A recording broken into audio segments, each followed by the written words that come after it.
Right. Welcome back to Human Edge Podcast. This is a space where we open the private diaries of leadership, the doubt, the conviction, and the decision that shape how we belong to ourselves, our work, and in this case, our continent. Today, we are right in Kampala with a team that refuses to choose between building the sky and building the mind. Joseph Katimbo is an aerospace engineer, designing aircraft and drones, and the founder of Serene Mind, a digital platform making therapy accessible in languages that feel like home. With him, or to be joining us, he's head of therapy, if they make it here, and his managing director. So we will get into the conversation with Joseph, and the team will join us later on or on a later conversation. So we'll see how we go. Just to start, this isn't a startup story. This is a conversation about what it really costs to build mental health as infrastructures in Africa, in this case, and what becomes possible when we do. Now, Joseph, I want to open this with saying, what is going on? An engineer, Mhm. engineer are very structured. They want to think structured. They want to think the detail. They want to build it. Yeah. The work of the mind has no structure, and it can get very woo at Yeah. times. What is really going on? How do you get to combine these two? Thank you very much, Anastasia. Welcome everyone to the Human Age podcast. My name is Joseph Katimbo. So, mental health is a big thing, especially in Africa. Growing up in Uganda, I realized there was disconnect between what mental health was and what is deemed someone that's suffering with mental health. We always thought, oh, this person is crazy, etc. Then, as I was studying my degree, I realized a gap in the market and the lack of structure. As you've said, engineers, we tend to love things being a particular way. But I noticed how mental health was prioritized in other areas of the world. And I was like, what can be done for Uganda and Africa as a whole? This was in the COVID-19 pandemic a few months ago. Hmm. And since I had the time and the internet, I just started doing some research, reading, looking at solutions that currently exist, etc. Long story short, I came up with an app thinking it would just be a project for the COVID-19 and then after move on. But I learned so much about the continent, about myself, and also about structure. And that's how Serene Mind was born. Lovely. So, if I opened your private journal Yeah, on that day that you decided, I'm going to build Serene Mind, yeah. what is the sentence I would read that if I never posted, that you've never posted on LinkedIn? Uh, there is about three words. One was convenience of services. Mhm. Number two was mental health awareness, or I didn't say it as mental health awareness because I didn't really have the vocabulary then. I just said it about, I called it educating the masses on mental health or something. And Mm. the last one was how can I provide value and get paid for this value? Yeah, I think that's more than a word, but yeah. Amazing, which is such entrepreneurial mindset that sometimes we don't see with again, with sectors, whether if you're a lawyer, you just think law. If Yeah, you are an accountant, you think accounting. yeah. So that's really interesting that you had that mindset as an entrepreneur and has brought here. Why Serene Mind? Why Serene Mind? Um, Serene Mind, the name, or just in general? The name, Okay, the name. so serene mind means peace of mind. It's easier for someone to relate to a serene mind, and it's easier when I'm talking to Anastasia and I say, oh, maybe you need something that helps you with a serene mind. Very many times when you're facing challenges, we don't know how to express ourselves, but serene is something you understand. Whenever I hear serene, personally, when I hear serene, I hear calm. I hear my problems have faded away in that moment. I hear a safe space, which are the values a serene mind emulates and is building on. hence the name Serene Mind or a peaceful mind. Great. I want to lean in a little bit on your origin story, and we've talked about this, but I just want to get in a little bit deeper. Yes, So, your job is designing aircraft and drones, yes, and at the same time, now you're building a mental health platform. Most people would tidy that into one neat career path. yes, Yeah, either I'm the engineer or either I'm in the brain, whatever. But you've chosen to combine these two and you do them simultaneously. yeah. What part of your story, your own story, made it possible for you to not choose one and abandon the other? Okay. So we give to the world, I bet what I'm trying to say, we give to the world what we need most. Yes. What is in Serene Mind and you as an engineer Mm. that Joseph needed? Okay. Thank you very much. That's a good question. So Serene is, to me, still engineering. It's systems and infrastructure. I'm able to do it simultaneously with aerospace because I believe I have built a certain level of systems managed by a capable team of people that enable our clients receive the service they need. My passion is aircraft, drones, etc. But I noticed for the market I'm interested in, which is the African continent, for us to advance to aerospace, yes, it's a very fast growing field, but this is a field that's going to be at its potential maybe in the next certain years. But for these people to benefit from this field, we have to step back and look at the current challenges.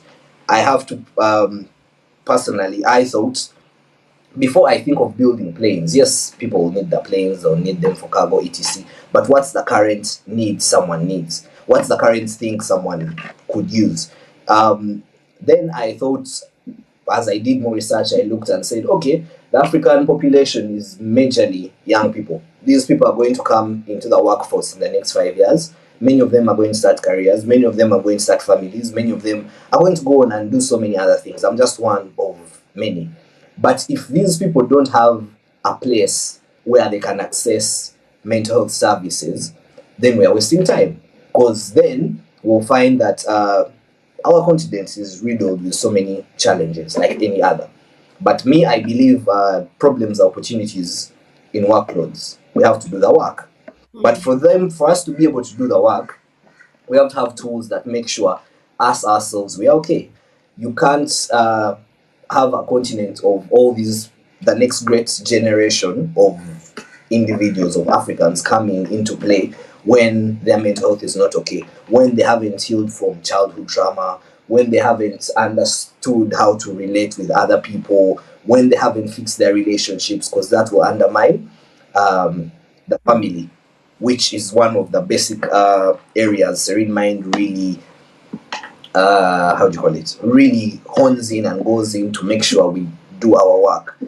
Now, for them to be able to go on to do the other things, because there are so many bright minds I've met, and we are still meeting and having these conversations, I realized, okay, if I provide value to them now, I'm able to do such a certain part in enabling them get to their goal.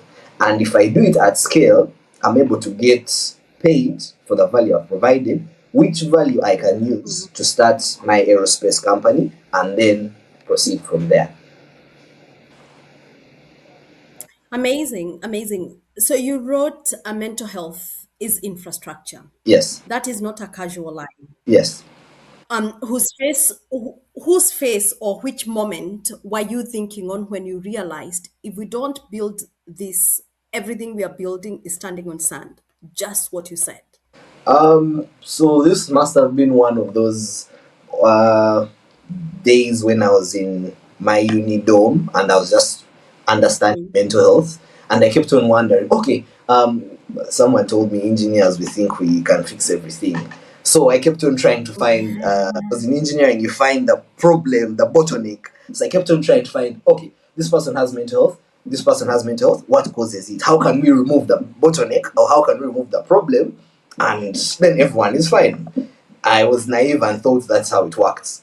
But I've since been educated by other mental health professionals, and I have learned mental health is something that starts from childhood. the childhood environment and the upbringing basically plays the biggest role in mental health. When I realized that, I was like, oh, okay. So I'll keep talking about the African continent because it's the market I understand the most and it's where I feel home the most.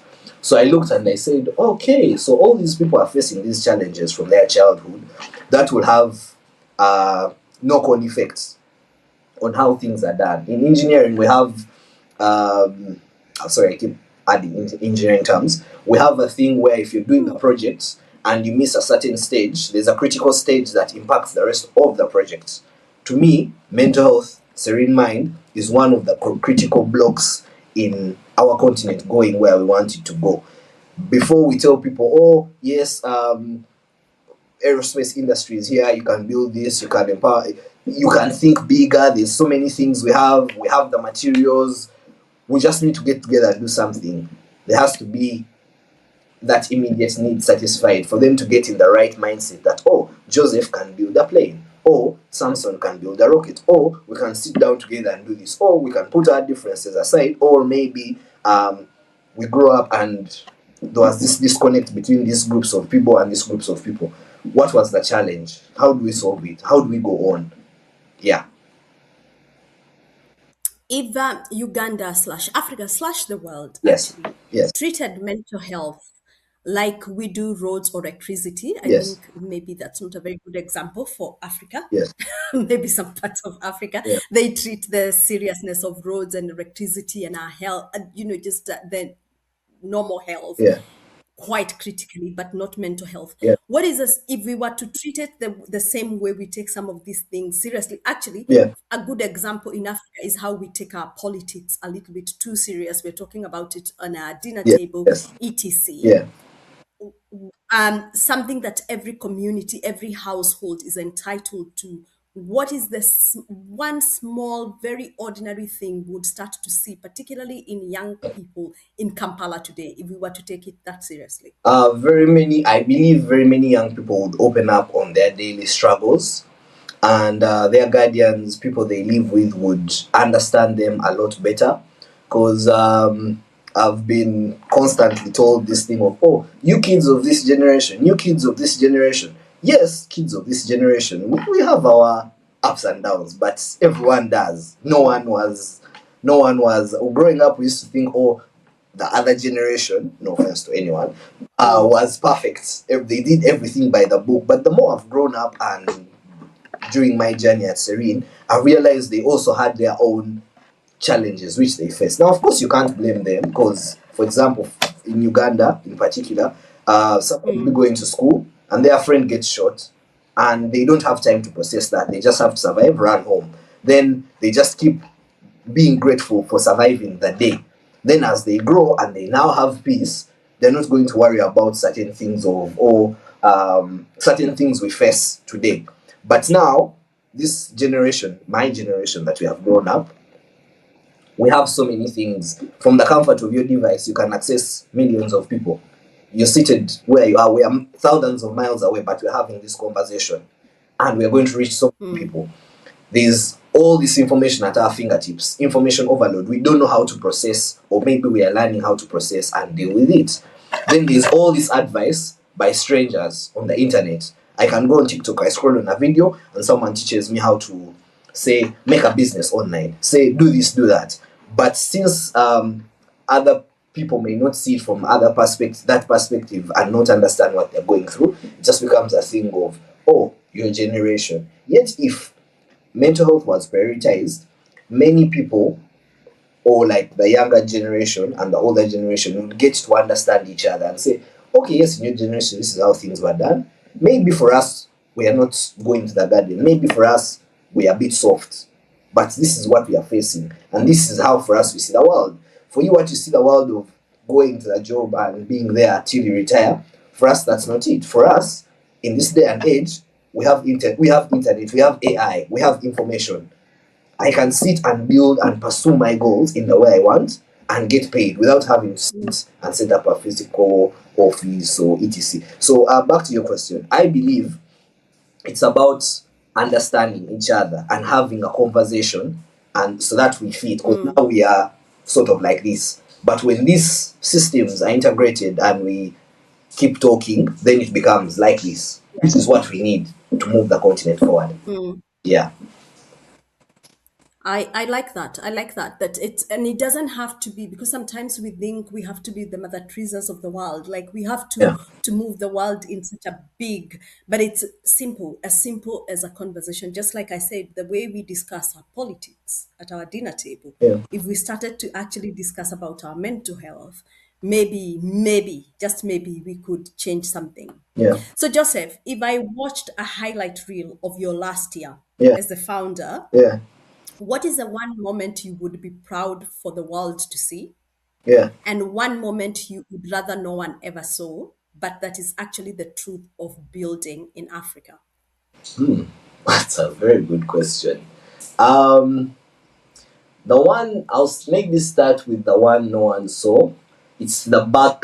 It's the constant nose of where you go to a client, you present your solution, they see it, they understand it, but they say no because, in their words, it's not a priority, or Yeah. it's seen as you're branding their establishment, especially as school, as a troubled organization that needs mental health services, which means there's a lot of education you have to do, but you can't educate them if they're not willing to open their doors. Then they hit you with a list of, okay, for us to work with you, you have to do A, B, C, D, E.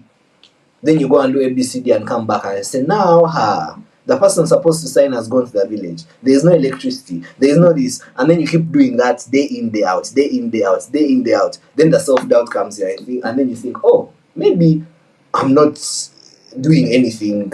Maybe this solution is not really worth it. Let me stick to my planes. Let me do this. And then, but then as you're trying to do other work, you just keep having this itch, like, okay, let's approach it from this way. Okay, let's approach it from this way. One of the best moments is, well,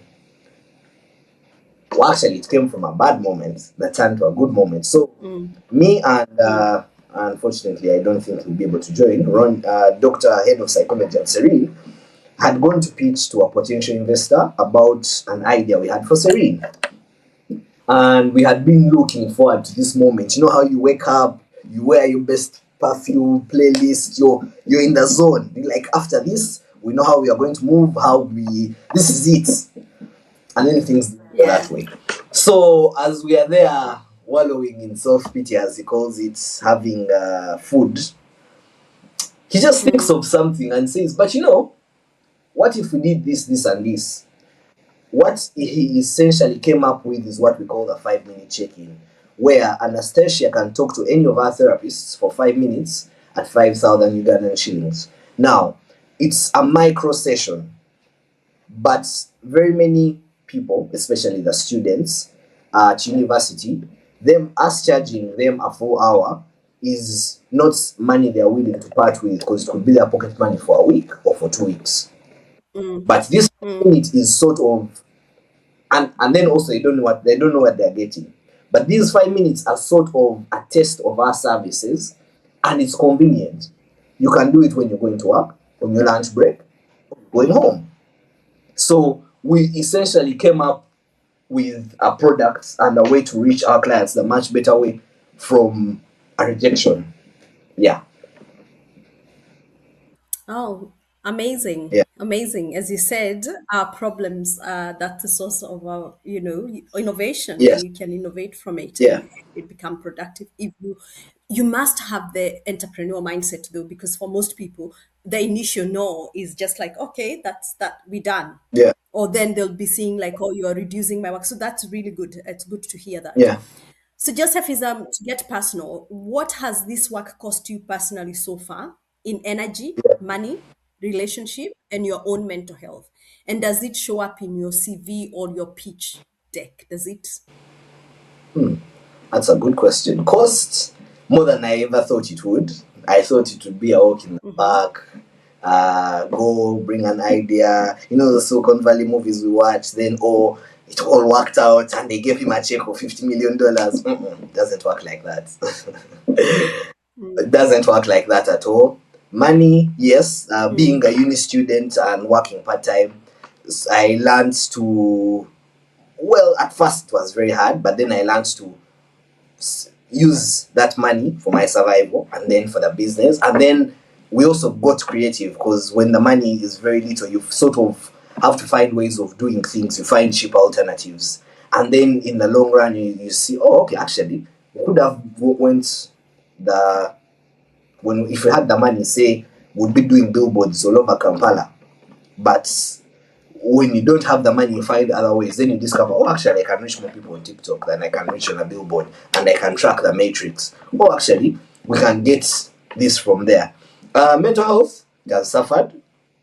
I remember someone told me, Mr. Mental Health, why don't you use your services? And at first I was offended. And then I was like, oh, that's actually a good that's actually a good idea. So I started using my own services for the business Yeah. talking about. And I Yeah. thought, actually, that's not so bad. So then I got to love the business more because I had reached a point of almost giving up. And then this time I came in not as founder or CEO, I came in as a patient. And then, yes, I was seeing, okay, how does this service work? What can be improved? How is the process? When you log onto the platform, what doesn't work? What works? What can we improve? How is the quality from the therapist? Okay, I've been talking about mental health. Do I understand it? Am I a reflection? If someone looks at me, do they see a serene mind? Do they see someone they would want to take a service from? And yeah, CV pitch deck, I don't think it shows up like that, but in my life, I believe it does. CV, it would show up as maybe critical thinking, perseverance, leadership. Uh, yeah, it is it. Right. So inside your leadership Yeah, and the leadership team that you yeah, have, you're basically, and this is good that you've gone into the work as a consumer yourself yes, of your product. yes, So this actually quite yeah, it's quite impactful because you're selling, you can now sell because you're really not selling, you're telling somebody of a service that you're using yourself. yeah, So you're asking people to hold the pain of an entire community. mm, This is for your team, yeah, day after day. yeah. How do you then make sure that your therapist, your support staff, your tech team don't slowly disappear under the weight of everyone's pain or stories? Okay, so we have a system in place. Number one, for when someone is dealing with something, they can use any of the therapists we have available. We are accountable to each other, and we have I would call it a system of working where everyone's work has been cut out. Personally, I set the vision for the company. I call it the guardian of the soul, guardian of the company's soul. Then I say, this year we are going to say Singapore. How are we getting to Singapore? You will do this, you will do this, you will do this, you will do this. Don't worry about where we're going. You just do your part. If we all do our part, it comes together and then we go there.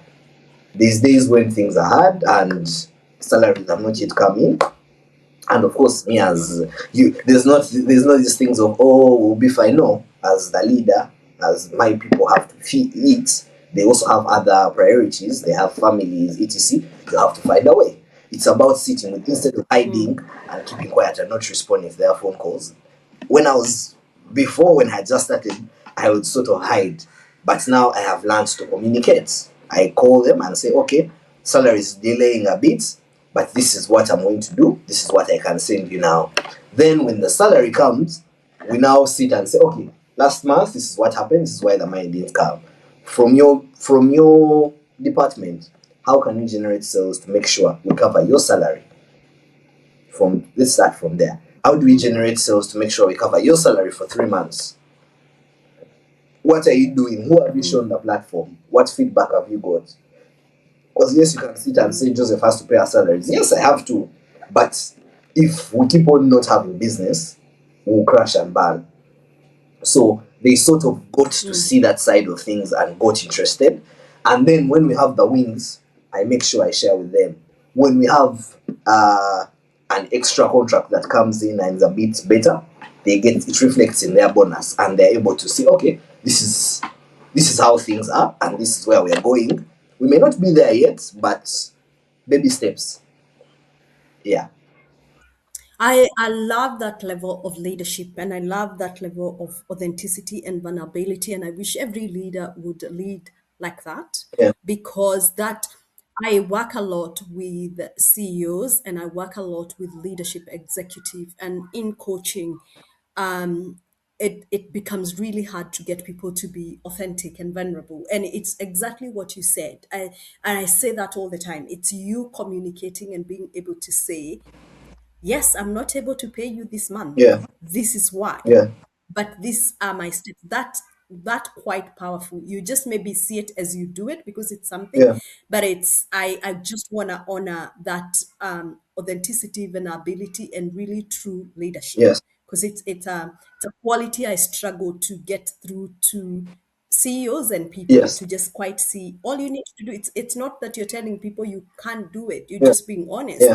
and so you stop the corridor Yes. conversations. Yes. So I honor your work there. So can you share with us a decision where on paper Yes. this looked like this smart business move Yeah. and it was one direction, but your commitment to dignity and safe care Mm. forced you to choose the harder option? Mm. um. This is so true in Africa. Yeah. So for some organizations or to get certain clients, there has to be a quid. Scratch my back, I scratch yours. So Yeah. when there's no money in the account and people are hungry, you're hungry yourself. It looks good. Sometimes, if you watch those motivational videos, David Goggins asks you, "Oh, how bad do you want it?" And I was telling myself, "Yes, I want it bad enough." Now, for some reason, that day I didn't sign up. I don't know what happened, but I got a chance to think about it. I thought, okay, yes, we can get this money. Yes, it can do this, this, and this. But do we really want these people as part of our business? Do we really, okay, yes, we can thrive and go on to become big, but what happens 5 years down the line when it comes out that, okay, this is how this company came up? Okay, this is how these guys did this thing. How does that look for a business like ours where someone is trusting us with their mental health? Because us, trust is everything. When the client doesn't trust you, they won't pay, they won't come, and they'll tell other people, don't bother. So then it will be a house of cards. Long story short, we had to painfully turn down the offer.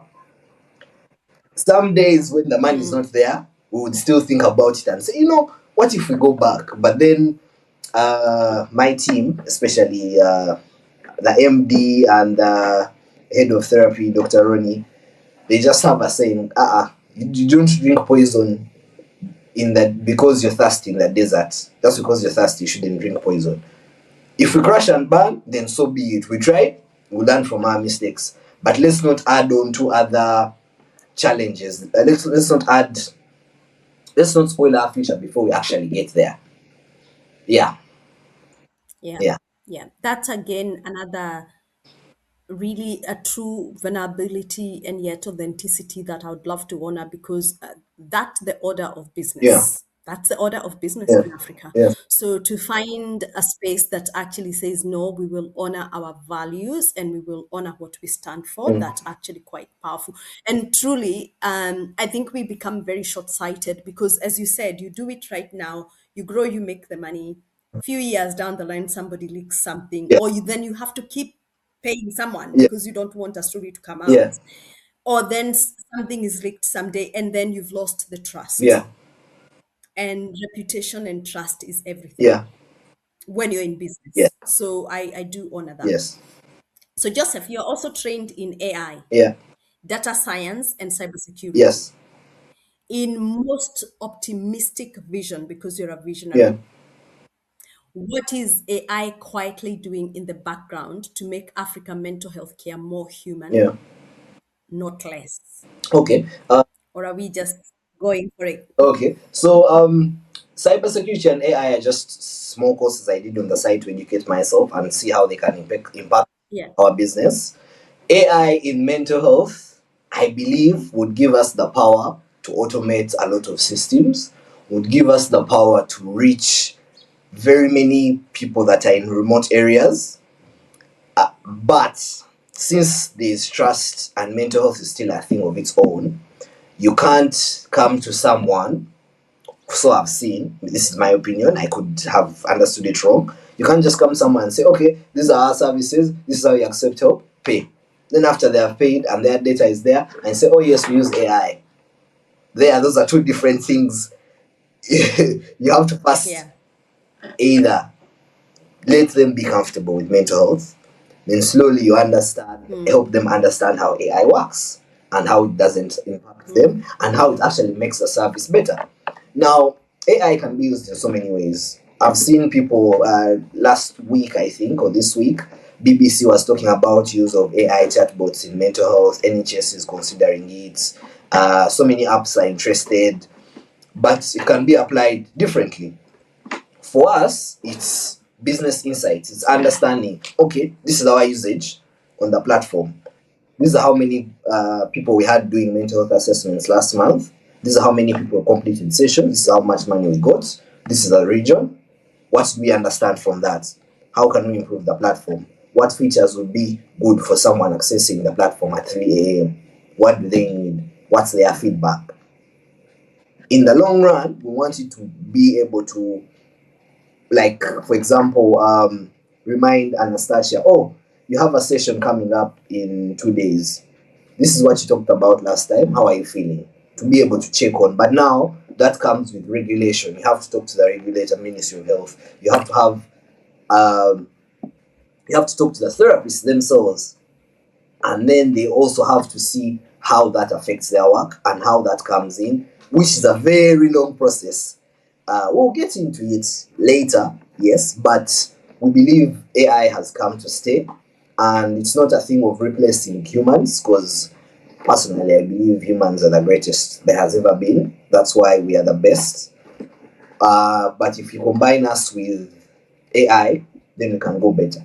Yes, AI looks like it knows it all, but we have something called the brain and something called conscious, which the AI doesn't have. Now, you can give it, of course, as artificial intelligence, as it is, etc. But there's certain things we understand as humans that it can't. If we work together, we can go very far. Does it have a possibility of harming us? Yes, everything does. Fire, you can use fire to cook, but fire can burn down your house. You can use your car to get to work, but you can also get in a car accident. Yeah, yeah, So AI, and I agree with you that AI is here to stay. AI hasn't just started because people think AI have just come in. AI has been going on for more than a yeah, decade. We just now coming to where as it's accessible to almost everybody. It's not gonna go away. So the sooner we reconcile with that fact and use it to our best capability, I think it's going to be beneficial for us as humans. So we totally do agree.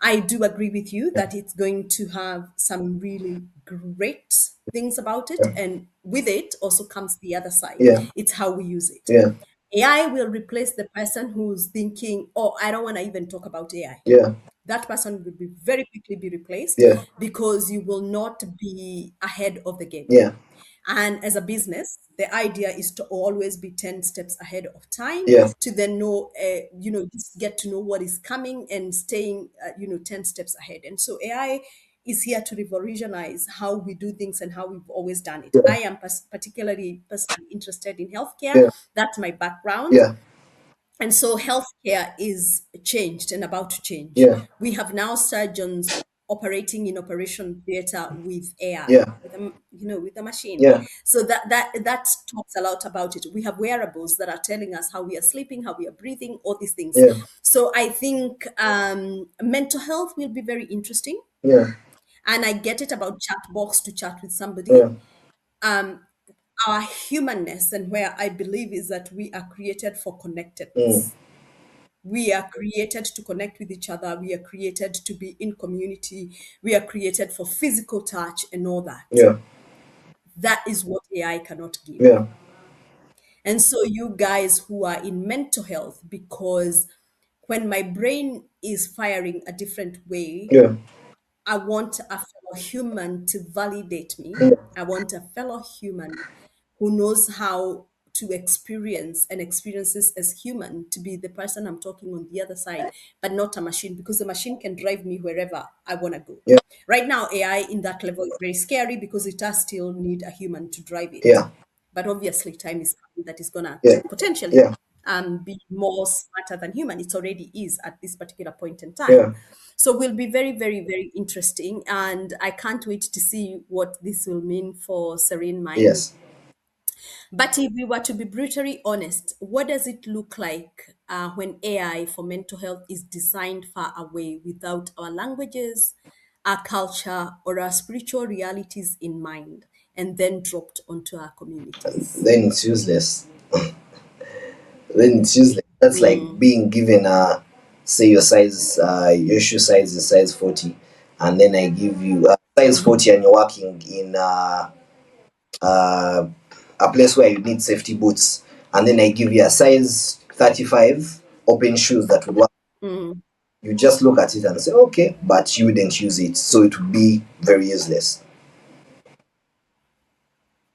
great. Yeah. So, as the visionary that you are, Yes. and we talked about business insight and staying ahead of the curve, Yeah.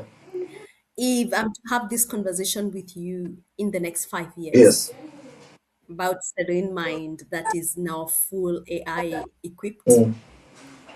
if I came in having this conversation or even coming in as a client, what would it feel like? What would it look like for me from the minute I log in to the minute I sign off the session? Very personalized, a system that understands, of course, with a human touch, but a system that keeps, you sort of have a companion that you can talk to and you can get help from the comfort of your device, a community you can relate with, a set of systems that can help you. How should I phrase it? That can help you connect with a therapist, but also give them monitor easily. From the therapist side, it would be something that enables them to keep track of their patients, to understand certain things they might have been leaving out, spend less time on administrative tasks like chasing clients for price, for payments, scheduling sessions. The therapist would be fully focused on the client's treatment, which would improve the efficiency of their services. Also, I believe we would have a better understanding of mental health on the African continent due to working with different groups of people, say refugees, schools, individuals, corporates, self-employed, etc. From that, I believe, would be able to now again re-educate using this information to see how we can progress, what challenges maybe we are still facing, and how we can go about it as the next generation starts families, careers, etc. Right, amazing. So, Joseph, you've written that Africa must stop renting the sky. Yes, If we bring that into mental health and technology, yes. what are we renting right now? Whose platform? Whose categories? Whose solution? And what does that do to our sense of ownership and belonging as a I continent? think at the moment we are renting everything from internet, from ISPs to servers to etc. Yet we are a continent blessed with resources. Everything that you need to build your iPhone is available on the continent. But because we don't have the proper industries to turn those raw materials into finished goods, we find ourselves having to export them. They get processed, then we buy them at a very high rate, which means we are leaking raw materials, we are spending a lot more money to buy them back, and we are not benefiting. I think if we start applying and everyone does their part, I can do it all. Mm. I can only do my part. If Joseph builds Serene and it gets somewhere, someone else, Janet, will see and say, oh, okay, what if I did something like this for whatever other industry he or she has identified? Then that person will inspire someone else. Just like how we study the greats and see, oh, okay, Thomas Edison invented the light bulb. So and so invented the Polaroid camera. Then that camera is now used in the iPhone. Then that iPhone is now used to make content. So it's just keeps adding on.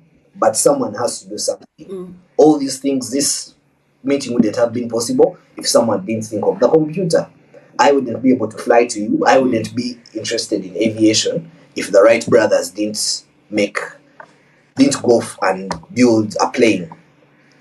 The industry wouldn't be here. It is where it is now if Boeing and Airbus didn't come up with the things they have come up. So it's all a process, and you can't do it all. There's always something that changes and improves. In, say, in 100 years, Serene could be looked at as ancient technology. In 500 years, they'll be laughing at us and saying, oh, can you imagine our ancestors used to do it this way? Because the times have changed. When the times change, you have to go with what works. Yeah. Yeah. Yeah. Correct. Correct. Yeah. A lot of young African engineers, therapists, and founders feel like they have to leave home Yeah. in order to matter. Yeah. From your own journey, Yeah.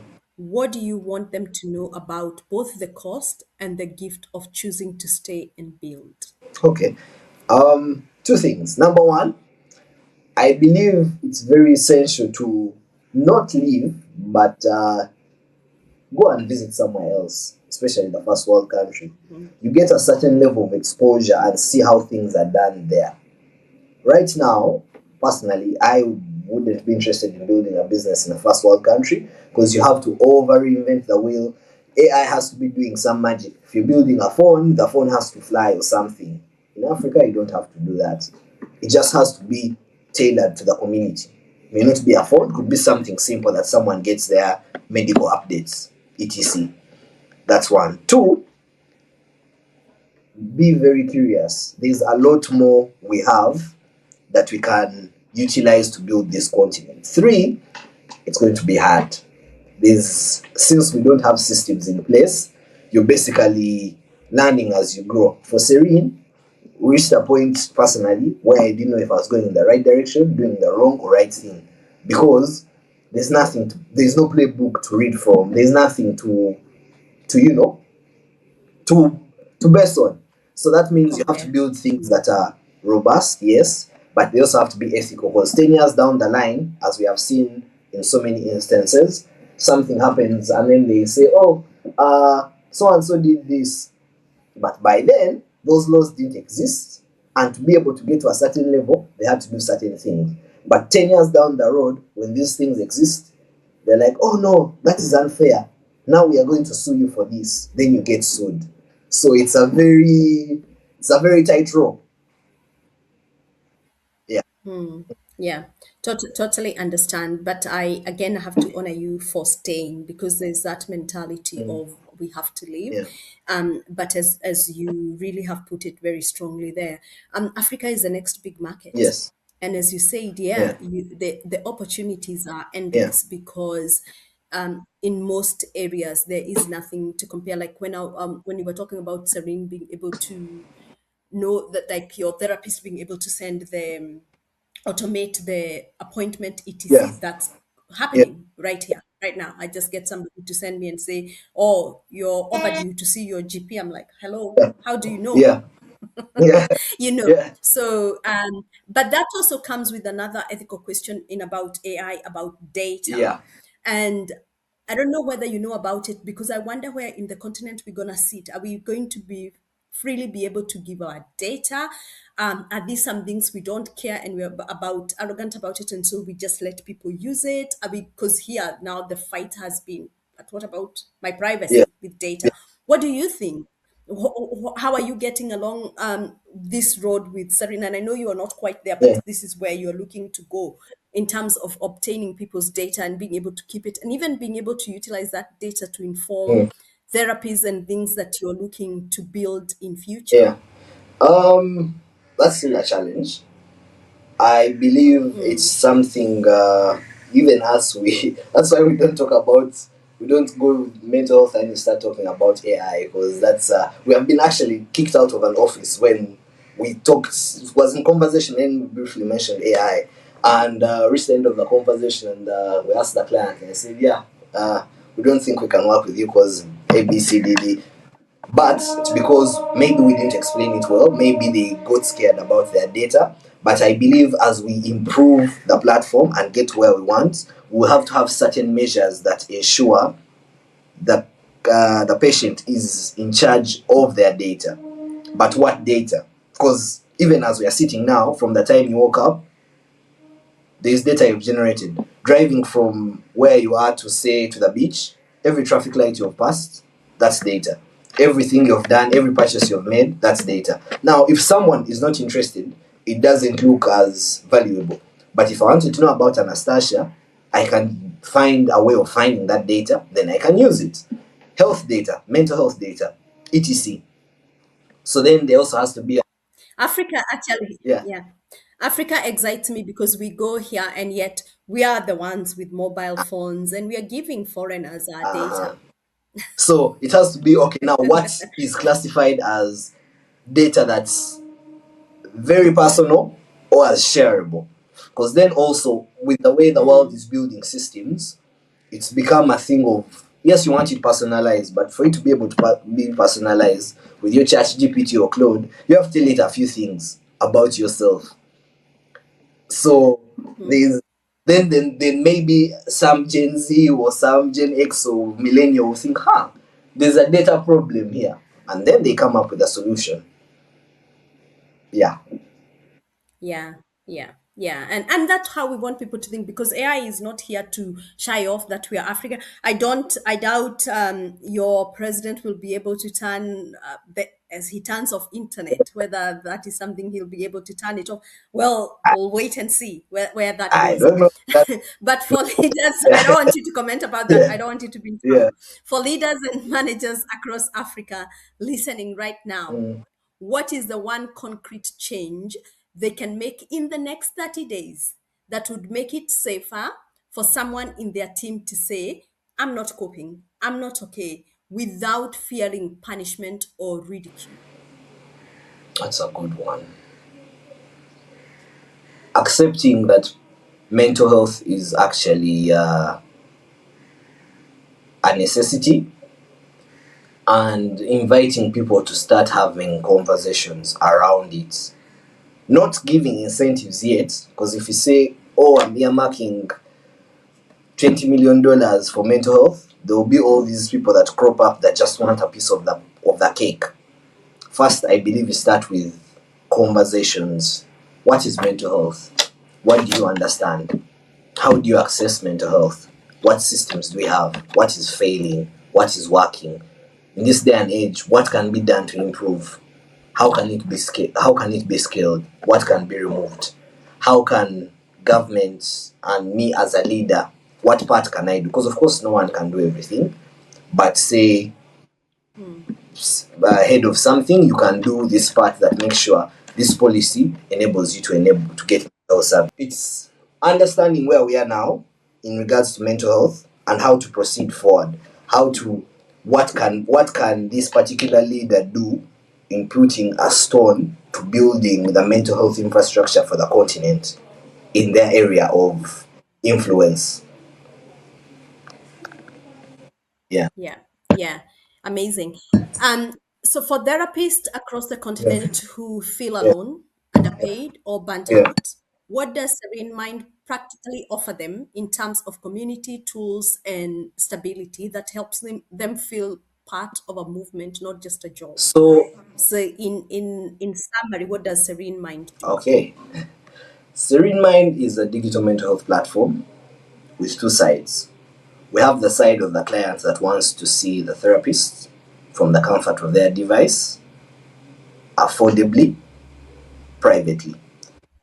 From the side of the therapists, they want to be able to help people practice what they studied, something they're passionate about, explore their curiosity about the human mind, apply all the psychology they know. But since the markets are fragmented, say you go to a building and there's 100 people, and say maybe 50 may need your services, but getting all the 50 to come to you is a problem, because then you're limited by space, then they have to schedule, then they have to drive, etc. But if the therapist has a central place where they can get their clients without having to go out and do the marketing, without having to chase them for payment, without having to worry about scheduling, without having to worry about overbookings, they are able to provide the best service they can, because all they have to do is log onto their platform, set the days they are available, the time, and set their price. Then Anastasia will come to the Serene Mind platform and say, okay, I want to talk to, say, Dr. So and so. I want to talk to this person based on their brief they have put on their profile. This is someone that maybe understands whatever I want to talk to, whatever I want to talk about. Then they pay and they're able to do that. So that you find that the therapist that was seeing, say, 3 clients a week now can see 3 clients a day from the comfort of their device. Then, of course, physical is very necessary. For those clients that really need the physical session, then the therapist can know, okay, on these days, that's when I'll handle my physical sessions. So there's infrastructure and they're able to organize their practice very well in a way that benefits their clients. They're able to know, okay, this is the time I'll use for follow-ups. I don't have to worry about chasing people for clients. I don't have to get annoyed at clients for not paying and then I'm not doing my work, because client might be having a psychological crisis, but the last 3 times they have not paid. And they're saying, no, this time I'll pay, but I need to talk to someone. Yeah. So Serene Mind removes all that friction, makes it easier for the therapist to provide their services as efficient as possible, makes it possible for the client to access a serene mind. Lovely. So, for clients and therapists that are in the continent and are listening to us and they'd love to access this, where do they go? We have a web app. I can share the link. But if you go to Google and type serenemind.app, it will pop up. It's a blue app with a logo. One of it is a curve, a dot and a curve. You'll be able to find us through our web app. We have the website and the app. You don't have to go and download through Google and etc.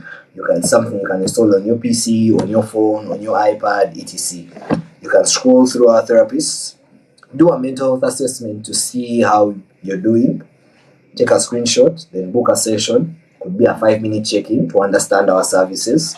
Could be a full-length session when you want to have something more, and then proceed from there. Amazing. So we'll put those details on the notes, and then you can be able to reach out to the team for your own mental health. There is nothing to be ashamed about your mental health. It is an absolute necessity that we need to look after our own health, and there is no way we can look after our own health without looking after our mental Yeah. health.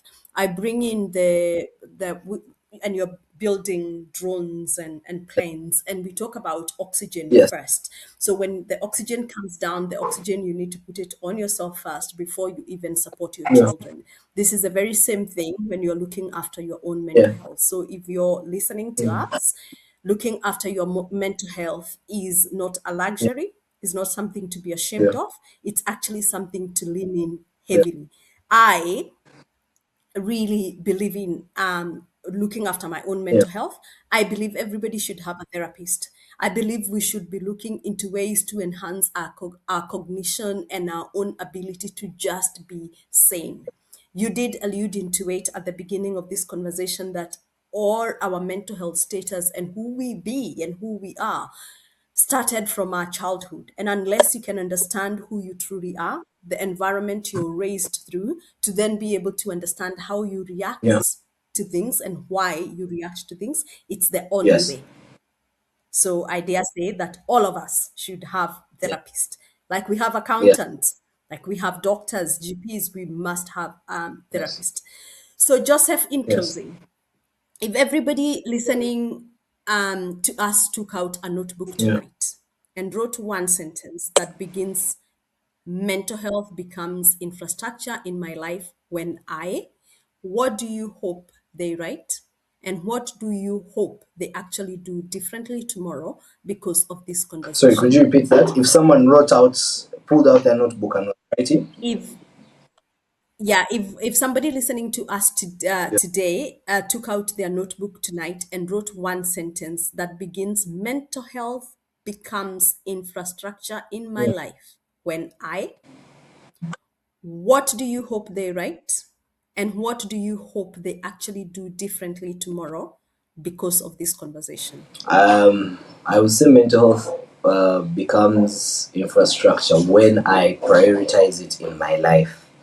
What I hope they do different, take a moment to understand themselves, check in on their mental health. Just like how if you're working, you sit and know, oh, okay, I'm hungry. If you're feeling pain, oh, my back is hurting. What about the mind? Because the mind doesn't hurt, but it spills over in so many areas of our lives. Yeah. That's Yeah. true. The final question. Finish this in your own words. In the Africa we are building, nobody should have to, and tell us why that line matters so much to you personally. Finish this in your own words. In the Africa we are building, nobody should have to dash dash and tell us why that line matters so much to you personally. In the Africa we're building, no one should have to. That's a good one. Let me think. No one should have to work alone. Yeah. I believe it's important because And why does that matter to when you you? want to go fast, you go alone. When you want to go further, you go together. Yeah. True. True. And that would be a really good place to stop because, as I said, everybody needs a Yes. therapist. Going to the therapist doesn't mean you're Yes. crazy. It doesn't even mean that you're in Yeah. crisis. It doesn't even mean that your mental health need support. It just means that you're enhancing your own mental Yeah. health, that you want to be preventative, that you want to stay ahead of the curve, that you want to be present for you so that you can be present for those that you love and those that matters Yeah. to you. And suicide is a huge, complex Yeah. issue. In Africa, I come from Kenya. In Kenya, particularly in the young people, which is a trend we weren't seeing Yeah. before, it saddens Yeah. me to see Yeah. that. So, for anybody who's listening to us, please do not suffer Yeah. alone. Please know that you can reach out and get the help and the support you Yes. need. And I once again want to honor you, Joseph, and your team for the work that you are Yeah. doing. And anybody listening to us who want to partner and be able to be an investor, you can hear the work that is being done Yes. here. Do reach out. Yes. Thank you very much. Thank you, Joseph. Truly Thank you appreciate very it. much, Anastasia and the Human Age Podcast for having me. Looking forward to working together and having more conversations on different topics. Maybe next time we'll talk about planes.